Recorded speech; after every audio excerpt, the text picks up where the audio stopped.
So I've done 2 videos on the channel now about Claude, and it seems like you guys like them a lot. But lots of people are still confused about what Claude is, what it can do, what it's all about, the features and functionalities and stuff like that. I ended up coming across this infographic from a person called Ruben Hassid. He put together this infographic of Claude and what chat, co-work and projects do. Now, I don't want to cover projects, I actually want to cover code instead, but we'll be covering chat, co-work and code. Now, I think this does a good example of showing the differences between the 3 main functions of Claude and what you would specifically use them for. A lot of people seem to overcomplicate what you can use Claude for, but it is actually really simple, and I think it's quite easy. Once you start using Claude, it's quite easy to figure out what you want to use each feature for. So when you open up the Claude app, this is probably what you're going to see, something like this. You have 3 different options at the top. You have chat, you have co-work, and you have code. The chat functionality is simple. It's just chatting to the AI, just like you would with sort of ChatGPT or any other sort of AI tool. The reason why I personally like to use Claude and why a lot of people like to use Claude is that I found for work-related things, Claude just seems to work for me better.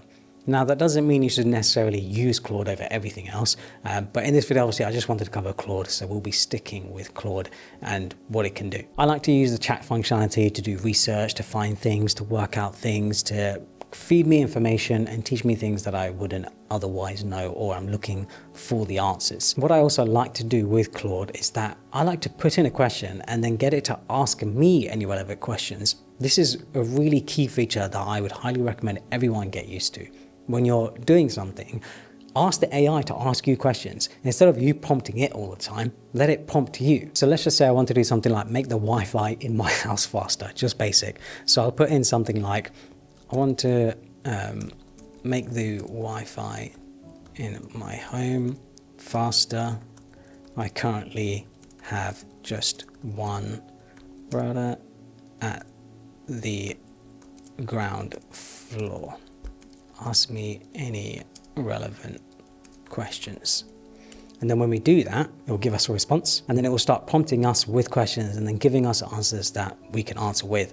So it's asking how big is your home roughly. Let's just say it's a large house, 4 bedrooms. What are you mainly experiencing? Let's just say dead zones. Next. And then what's your current internet speed? Let's just say it's over 500. And then it's going to ask me further questions. I'm not going to go all the way in because we could be here for a while. But the idea is that you're getting the AI to ask you questions, to ask you things that you wouldn't have necessarily thought of, to ask you questions that you wouldn't have thought of, to give you answers and solutions that you wouldn't have otherwise have thought of. That is what makes this so powerful. And that is what I feel like is really important when it comes to prompting. Make sure you ask the right questions and get the AI to ask you questions as well. I also wanted to quickly thank Whisperflow for sponsoring this video. The one downside of prompting though is that you have to type everything, which means you're actually limited to how fast you can type. Whisperflow is a dictation tool that you can use in any app where you're typing, and it's actually really well designed. I've been using it in Notion, in docs and emails, and just whatever else where I need to type, especially when it comes to prompting. You just talk and it types for you. It's about 4 times faster than typing depending on your typing speed, and it even learns how you speak over time as you use it. I've been using it especially to write more detailed prompts, because sometimes when I'm prompting, I can end up writing a paragraph or 2, and I've just found that it's much quicker for me to talk than it is to type. It's also a great way for me to quickly note things down and write up documents, especially when I'm scripting for videos. It works really well, and I was actually surprised at how fast it is. Make sure to check it out. I'll leave a link to it down in the description below. You can also, of course, change which model you want to use when it comes to asking questions. What I found is that I actually prefer to use Sonnet for basic questions in chat. I rarely ever use Opus. I only use Opus 4.6 for very technical things when I really wanted to do a lot more work and find a lot more answers. But I have found it a bit slower because of course it has to work harder to get the answers. So I would highly recommend using Sonnet 4.6 over Opus 4.6 when you're just trying to get quick answers, quick sort of responses for basic questions, things that you most likely will find answers quite quickly with if you were to Google them instead. What you can also do with the chat is to get it to make you sort of graphs and tables so that you're not just seeing blocks of text. So if I ask it something like, can you make me a meal prep plan for a full week? Make it into a table/graph. So we can see here, my prompt is quite basic. I haven't really asked it anything too complex, but it's made me a very beautiful table here, color coded and everything, breakfast, lunch, dinner, snack for each day. And then I can also download it. However, what I want is I want it in a PDF format. So I'll ask it, can it make me a PDF? Can you make it a PDF? Great. So now it's made it into a PDF that I can print. I can maybe put it on my fridge, freezer, on a pinboard or whatever, just in my kitchen so I can see all of my meals. And Claude has done this for me in just a couple of minutes. It's really powerful what you can do here with Claude, and the idea of being able to take things and it generates stuff for you just out of nothing. Next up, let's move on to co-work. So when we click on the co-work tab in the top, it then opens a new part of the app. Something important to note here is that it doesn't have context with the chats that you've just had in the chat tab. They are completely separate.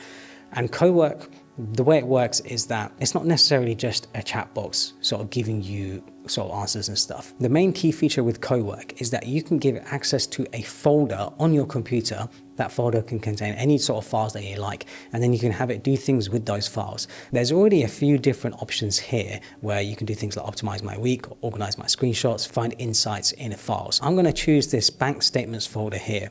And this bank statements folder has a bunch of bank statements in it.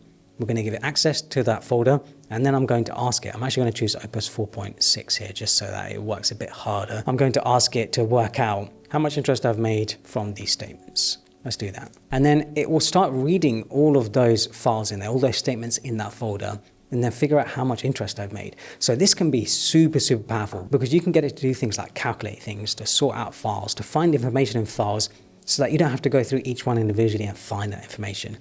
It's so, so powerful. So here we go. It's now showing me all of the interest that I've made in those statements, how much each month and the total. So, if you say you needed to pay taxes on your interest, you can do that here. You can just get a total interest of all your statements and just work out what you need to pay. Man, this is such a big time saver. I've used this to organize all sorts of files, to find information in files, to combine files together, to learn my writing style, because what I can do is I can give it lots of stuff that I've written over the years. Blog posts, articles, newsletters, whatever. I can put it all in the folder and get it to understand my writing style and produce other stuff with my writing style. Honestly, co-work for me is such a game changer, and it's one of my favorite features of Claude, and I just haven't seen anything else like it. It's so, so powerful, and it works on your computer with the files on your computer. And because of that, it doesn't actually sync to your phone. The chat stuff does sync with your phone, but co-work stuff stays on your computer. I would highly recommend experimenting with this, trying to figure out things that you can do to automate stuff. Maybe things that used to be quite tedious tasks for you, you can solve them and save a lot of time by using something like this just to do that stuff for you. Because in the past, I would have either had to do it myself or I would have had to pay someone on my team to do it. And it can take quite a bit of time. It could take maybe half an hour to do this, but with Claude, I can do it literally in less than a minute. And then next up, we have the Code tab.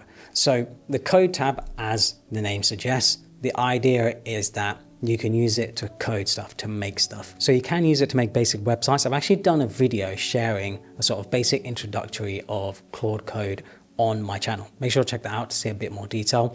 I won't go too much into detail here on how to use Claude Code, but the idea with Claude Code is that you can connect it to your GitHub account. If you're using GitHub, that is, you can get it to go to a folder on your computer. So maybe you have a folder with lots of code already in it. You can get it to understand that code and then add features, work out bugs and things like that. Or of course, you can start from scratch, just give it an empty folder and tell it, hey, I want you to make a website. So we can do that very quickly, actually, just to show you the demo. So I'm just going to choose a different folder. Let's make a new folder in here, code demo, like so.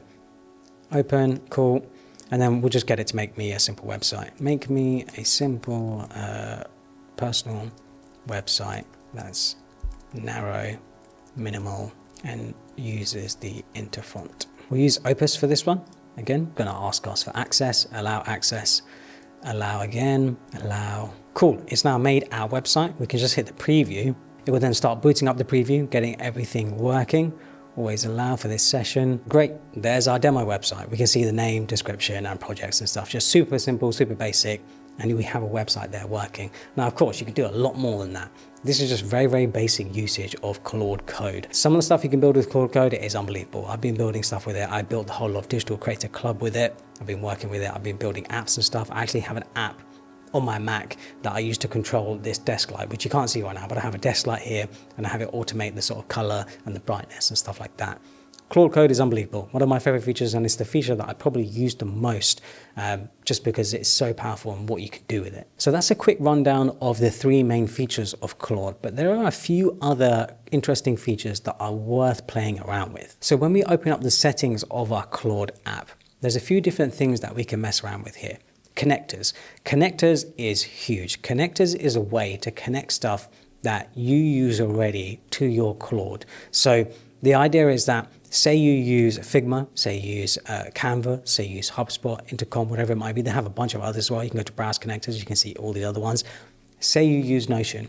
You can connect Notion to your Claude and then use Claude to interact with your Notion documents, with your Notion file. Same with Gmail, same with Google Calendar. There's so many options here, so many different things that you can connect to Claude and then have it automate things. Say you connected it to your Gmail, you can have it draft replies, summarize emails, search your inbox, stuff like that, without actually having to open up Gmail yourself, your Gmail inbox yourself. For me, connectors is a fantastic way to extend what Claude can do.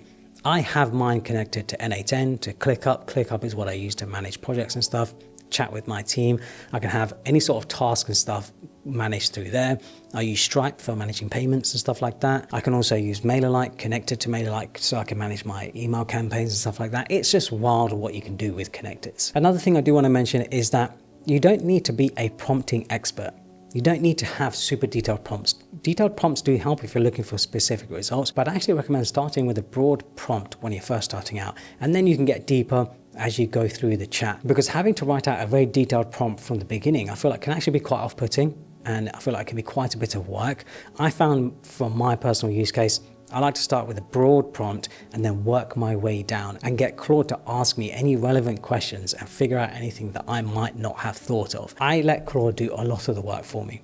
I let it do a lot of the thinking for me because there's only so much capacity that I have when it comes to building stuff, making stuff, getting things done.